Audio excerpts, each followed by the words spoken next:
Profit and loss का सवाल है। एक मशीन को 10% के लाभ पर बेचा गया, 10% के लाभ पर बेचा गया। मान लेते हैं कि कोई सामान खरीदा कितने में गया है, 100 में खरीदा गया है और इसको 10% के लाभ पर बेचा जा रहा है। यानी सेलिंग प्राइस कितने में कर रहा है, 10% के लाभ पर बेच रहा है। तो 10% कितना होता है 100 का 10, तो कितने में बेच रहा है, 10 अधिक में बेच रहा है, तो कितने में 110 में बेच रहा है।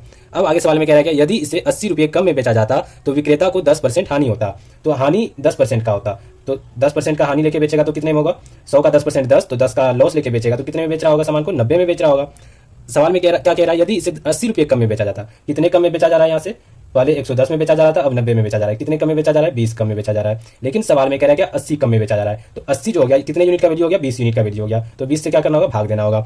सवाल में कह रहा है निकालने क्या, मशीन का क्रय मूल्य ज्ञात करें। तो क्रय मूल्य यानी कॉस्ट प्राइस, तो कॉस्ट प्राइस कितना माने थे 100 यूनिट, तो 100 से क्या करना होगा, गुना करना होगा।